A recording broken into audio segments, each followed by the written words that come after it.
9 de la mañana con 37 minutos, 9 con 37 para todo Magallanes y Antártica chilena, para el resto de Chile y el mundo a través de radiopolar.com y de todas nuestras plataformas a través de redes sociales que ya estamos transmitiendo también en audio y de forma visual. Fíjense que a esta hora de la mañana en la capital de la región de Magallanes, Punta Arenas, hay 13 grados de temperatura. A las 9 de la mañana con 37 minutos, 13 grados. Espera una máxima de 15, podría ser un poquitito más, en nuestra ciudad. En este momento la sensación térmica es de 12 grados. En Natales hay 13, espera 17. En Torres del Paine hay 14, también espera 17. En Porvenir hay 14, espera 15. Y en Cabo de Hornos, territorio subantártico, hay 10 y espera 16 grados. Está en línea telefónica, le doy la bienvenida y el agradecimiento de compartir estos minutos en diálogo al periodista y director de Le Monde Diplomatique en Chile, Livio Pérez Zúñiga. ¿Cómo estás, Livio? Gusto de saludarte, buenos días, bienvenido.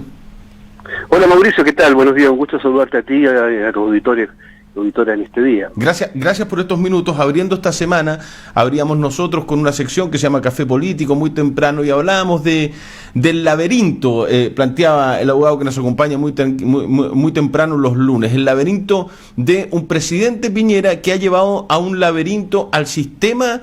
No sé si al modelo, y te lo voy a dejar planteado como pregunta, sino que básicamente al país. ¿Estamos en un laberinto en estos momentos a más de 40 días del estallido del conflicto social en Chile, Livio? Bueno, sí, es complicado a esta altura, con más de 40 días, efectivamente no se aprecian salidas claras a la crisis que se ha producido a partir de la evasión escolar que produce este estallido social. El golpe que recibe la sociedad chilena, particularmente el Estado, particularmente el gobierno del Estado, particularmente el presidente de la República, es tan fuerte que no hay capacidad de comprensión de parte de quienes gobiernan sobre la profundidad de esta crisis. Una crisis que luego del estallido social derivó en una rebelión popular a lo largo de todo Chile, que incluyó a vastos sectores sociales, no solamente a los sectores más afectados por el modelo, sino también a las capas medias, e incluso a sectores del pequeño empresariado, etcétera, que ha generado una crisis política, social e institucional que es muy profunda, que es muy grave, que es la mayor crisis que ha vivido el país en estos últimos más de 40 y tantos años. Y claro, y efectivamente la falta de comprensión de esta crisis, de las raíces profundas que ella tiene, ha costado que el gobierno del Estado reaccione, como ha costado también que reaccione el sistema político.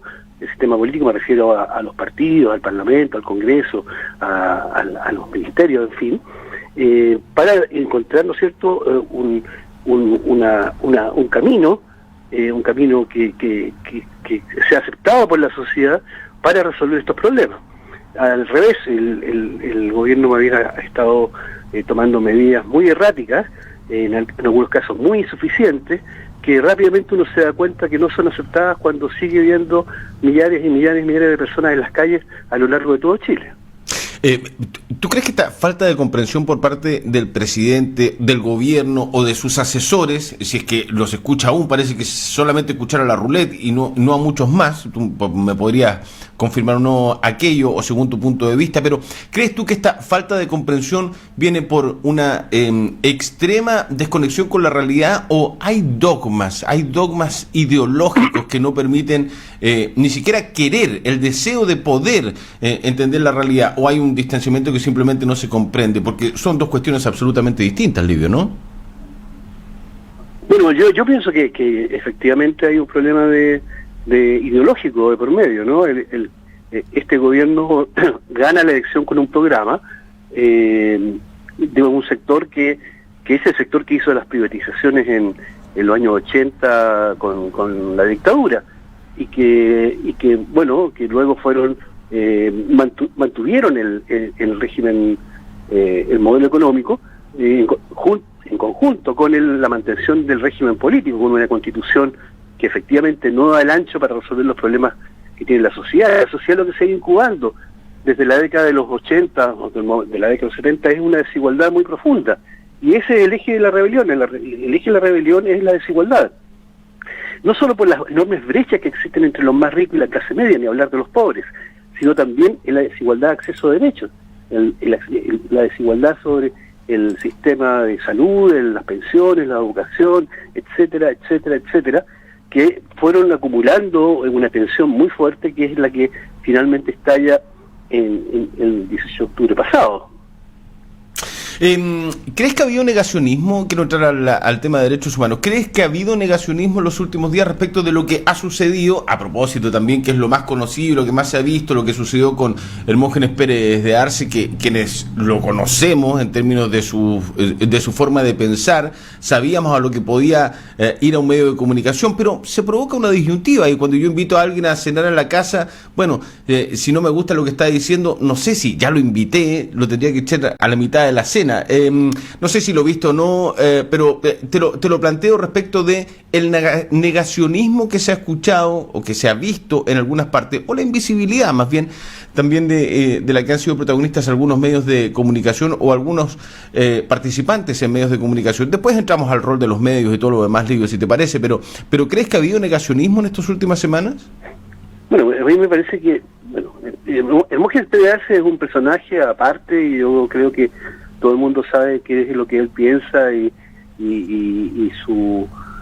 está ahí en un rincón de la política chilena que ya ni siquiera el Mercurio le suspendió su columna, y efectivamente si ha habido negacionismo, como pasó también con el efímero ministro de Cultura, Rojas.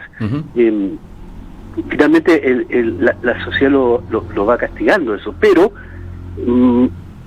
si bien ha existido un negacionismo muy latente, muy activo sobre los crímenes del pasado, sobre los crímenes de dictadura, ahora también se ha levantado un nuevo negacionismo sobre las violaciones a los derechos humanos que se han cometido en esta coyuntura. Es decir, al gobierno le costó mucho aceptar que estaba violando los derechos humanos, tuvieron que venir los informes de Amnistía y luego de Human Rights Watch para que finalmente se aceptara que hay una violencia, una violación de derechos humanos que tampoco se ha aceptado en todas sus dimensiones.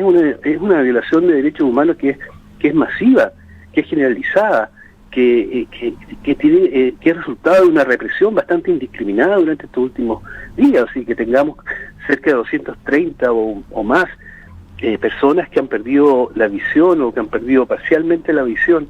Eso es muy grave, esas son mutilaciones que quedan no solamente en las personas que han llevado esa cicatriz, sino una mutilación, una cicatriz que va a quedar marcada en la sociedad, en quienes vivimos a diario, ¿no es cierto?, este encuentro con carabineros en las calles. Y bueno, y hay otro tema que es enorme, que es sobre la legitimidad que tiene esa represión, esa violencia del Estado, materializada en carabineros, en la policía y finalmente en los militares durante la semana y pocos días más que estuvo en las calles.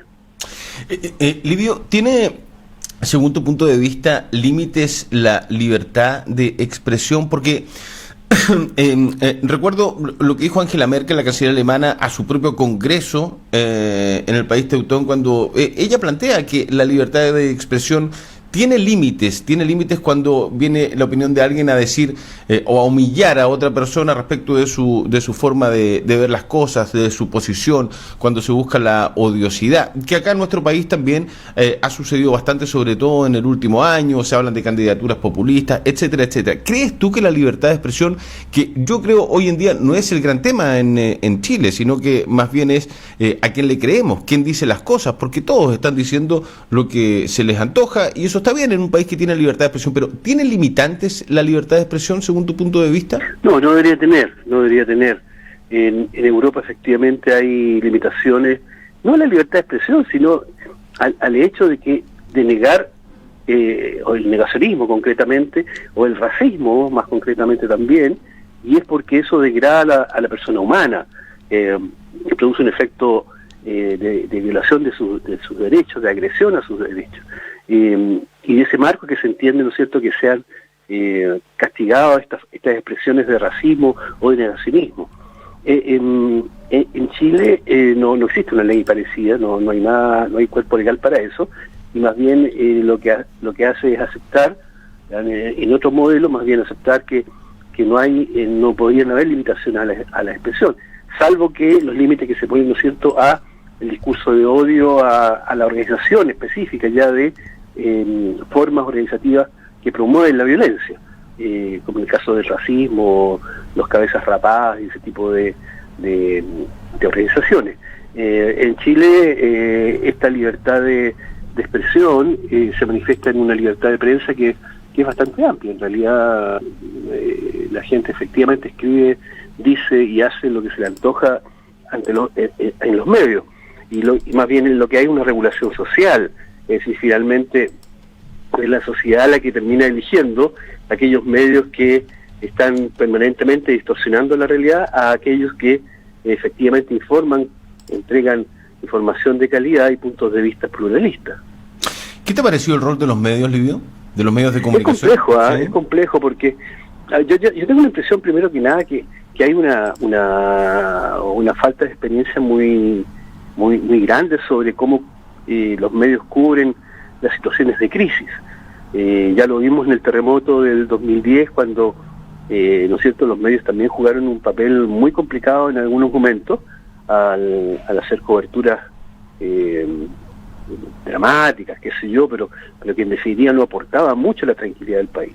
Y ahora ocurre más o menos algo parecido, es decir, yo no diría que hay medios que tengan como línea editorial tergiversar la realidad, pero que en el desarrollo de su cobertura se van filtrando, se van desarrollando algunas formas que tergiversan las cosas, ¿no? Hay un enorme reclamo ciudadano sobre la forma en que los medios hacen cobertura, y eso se ve en la calle, se ve con la gente que está haciendo transmisiones en directo en televisión o radio, que la gente sale y reclama contra la forma en que hace la cobertura, y es porque evidentemente hay dificultades para hacerlo. No siempre los medios tienen una pauta que englobe la totalidad del problema. Hay, por ejemplo, una sobredimensión de los hechos de violencia que existe, que nadie lo puede negar, pero sobre los otros efectos que produce la crisis hay menos cobertura, como por ejemplo las turbulencias económicas que esto está generando en impactos concretos dentro de la economía, como pasó hoy que el Banco Central anuncia que hay un menos 3,4 de crecimiento en IMASEC, que es una cosa muy grave, ni siquiera para el terremoto del 2010 había producido algo así. Entonces las coberturas son sesgadas, las coberturas tienen elementos de tergiversación de la realidad que hace que la gente tome distancia y reclame sobre la forma en que se produce esa cobertura, que la persona no se refleja en lo que está pasando en lo que está haciendo la televisión o los medios de comunicación en general. Debo entender entonces que no hay, según tu punto de vista, una premeditación respecto de cómo afrontar, sino que falta de experiencia, falta de preparación, y lo ligo rápidamente con nuestro país. Hay una crítica también de que la poca educación o la mala educación de las últimas décadas ha tenido como resultante este tipo de país, o una forma de pensar, una forma de afrontar las cosas. Lo tenemos que relacionar, lo podemos ligar respecto de la falta de experiencia, y que no está premeditado, sino que cuando me enfrento me empiezo a resquebrajar por esa poca preparación que tengo para afrontar situaciones como esta. Bueno, porque no hay no hay una mirada que permita adelantar lo que más o menos está sucediendo. Yo no quiero quitarle responsabilidad a los medios sobre cómo hacer las cosas, no me quedaría solamente con aquello que le falta experiencia. Yo creo que también hay una comodidad sobre cómo hacer las cosas, es decir, circula mucha información falsa a través de WhatsApp, a través de las redes sociales, y muchos medios están con mucha facilidad colocan esa información al aire como si fuera cierta, y legitiman o validan información que no necesariamente es verdadera. Ese es un problema que es real, porque evidentemente los medios de comunicación no pueden estar en todas partes, no tienen capacidad de estar en todas partes, y por tanto se nutren de lo que está saliendo de las redes sociales, y vemos, ¿no es cierto?, que de pronto hay imágenes que son muy impactantes, pero resulta que no son de este periodo, o son de otro país, o si algunas veces son manipuladas, ¿no? Manipuladas por los emisores. Entonces, ahí hay una mezcla de falta de experiencia también, de falta de rigurosidad en lo que se coloca al aire o lo que se publica.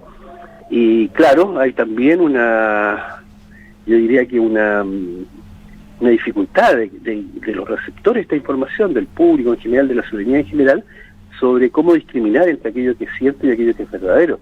Cuando a su teléfono le llega de un amigo una información que a su vez ha replicado de otro amigo y que su origen es falso, eso ahí la población tiene que educarse sobre cómo conoce y recibe esta información y qué validez le entrega a ella. Y estamos llenos absolutamente de ese tipo de información, para un lado y para el otro. Nos llegan a cada rato al móvil, al celular. Hoy día se enfrentan nuevamente dos encuestas, cuestión que ya ha sido una cuestión bastante natural en las últimas semanas. CADEM, más ligada al oficialismo, Pulso Ciudadano, que entrega también otros guarismos, en algunos similares, pero hay un punto donde claramente tienen resultados que son distintos. Primero es la aprobación de Piñera, que según CADEM marca un nuevo mínimo histórico para sus estudios que llega al 10%, bajísimo para la encuestadora CADEM. Y Pulso Ciudadano dice que la aprobación de Piñera cae a mínimos históricos también solo un 4,6, o sea, casi menos de la mitad de lo que dice CADEM. También, eso sí, coinciden en que el gabinete del presidente Piñera también ha bajado respecto de la aceptación de la gente. Incluso Carla Rubilar, que era como la figura que tenía una mayor aceptación con 18 y 19 puntos, también baja. El único que se mantiene más o menos es Briones de Hacienda. Pero cuando se les pregunta respecto de si está de acuerdo la gente con que salgan las Fuerzas Armadas a proteger puntos críticos, como lo ha planteado el presidente, CADEM dice que casi el 60% dice que sí, mientras Pulso Ciudadano dice que casi solamente el 30 y tanto por ciento está de acuerdo con esa decisión, y más del un poco más del 50% está en contra. Esto de las encuestadoras la podemos poner paralelamente en el análisis respecto del rol de los medios de comunicación. Hemos visto cómo las encuestadoras han manipulado la realidad en los últimos años y en muchas elecciones, ¿no? Están muy ligadas a la política, pues, Livio. Bueno, las encuestadoras ya dieron su prueba de blancura en la elección anterior, cuando ninguna le apuntó los resultados, sí. y todos tenían entregaron información bastante lejana a lo que finalmente terminó siendo. Y la gente se olvida porque ha pasado muy rápido, entonces vuelve a creer en las encuestas. La verdad es que las encuestas ayudan a consolidar tendencias de las percepciones que uno tiene. Es evidente que en una situación de crisis el desgaste de las autoridades es muy rápido, muy acelerado, sobre todo cuando están inmovilizadas, cuando su política es insuficiente para resolver la crisis. Y a mí me hace sentido que caiga la percepción, la adhesión de Piñera, me hace sentido que caiga la adhesión al gabinete, porque hay que entender, o sea, las cosas que he estado anunciando estos días, estas últimas semanas, el Ministerio de Hacienda, los distintos ministerios, son medidas bastante mitigadoras de los efectos más inmediatos, pero hasta ahora, salvo el proceso constitucional, no hay ninguna medida de fondo, es decir, aquí no hay ninguna propuesta de cómo resolver las pensiones y qué hacer con la AFP, no hay ninguna medida de fondo sobre qué hacer con el sistema de salud hacia un seguro de salud universal. No hay una propuesta de fondo sobre la educación, sobre la deuda del CAE, sobre las deudas de Corfo, en fin. Los problemas de fondo están siendo postergados para avanzar en medidas bastante mitigadoras de los efectos más inmediatos de la desigualdad y la crisis. Lo de las Fuerzas Armadas también me hace sentido que haya escaso apoyo a que vuelvan a salir a las calles, porque la gente percibió aun cuando estas salieron en octubre, por durante, que habrá sido 9 días. Sí, 9 días fueron. 8 días, claro, no fue suficiente para detener los problemas más agudos de seguridad pública, y hay un déficit que también es responsable del Estado, no hay otro responsable que no sea el propio Estado. Bueno, se nos acabó el tiempo. Muy interesante y entretenida conversación con el periodista y director de Le Monde Diplomatique en Chile, Livio Editor Pérez. solamente. Editor. Bueno, Livio, te agradezco mucho. Además, tú tienes relación con Punta Arenas. ¿Cuándo vienes de nuevo al territorio? De repente aparezco. De repente aparece, de sorpresa. Sí, claro. Aviso con un poquito de anticipación nada más. Perfecto. Bueno, un gustazo. Igualmente, Livio. Un gusto que nos hayas recibido la... Saludos a tus auditores y auditoras de la región de Magallanes. Nada más en esa histórica radio de La Polar que tiene tanta historia en el sur, ¿no? Así es. Un abrazo, Livio. Muchas gracias por la conversación. Abrazo para ti. Que estés muy bien. Saludos. Chao, buen día, buena jornada. 9:57. Vamos a ver si nos va bien con el próximo contacto que lo estamos produciendo en estos momentos. Deme unos minutos, pausa y ya venimos.